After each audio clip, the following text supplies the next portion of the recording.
જલારામ બાપા પર બફાટ મુદ્દે જ્ઞાનપ્રકાશ સ્વામીએ માફી માંગ્યા બાદ પણ આક્રોશ। વીરપુરમાં વેપારીઓ આગેવાનોની બેઠક। જ્ઞાનપ્રકાશ વીરપુર આવી માફી માંગે તેવી માંગ।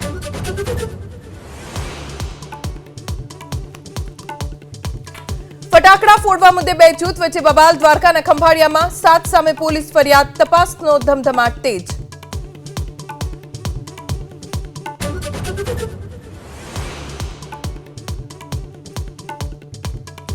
નર્મદામાં જિલ્લા પંચાયત પ્રમુખ ભીમસિંહ તડવી પર કેટલાક શખ્સે હુમલો કર્યાનો આરોપ। લગ્ન પ્રસંગની માથાકૂટમાં વચ્ચે પડતા હુમલો થયાનો દાવ। પ્રમુખ હાલ સારવાર હેઠળ।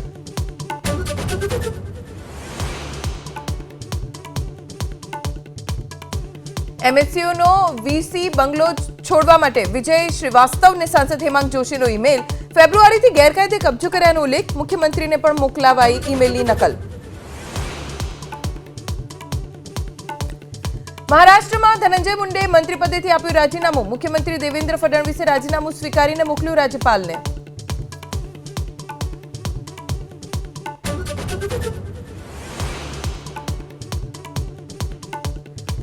બે દિવસ પહેલા વંતારાની મુલાકાતનો પ્રધાનમંત્રી મોદીનો વીડિયો જાહેર। પશુ સંરક્ષણ કેન્દ્રમાં વિવિધ સુવિધાનું કર્યું નિરીક્ષણ।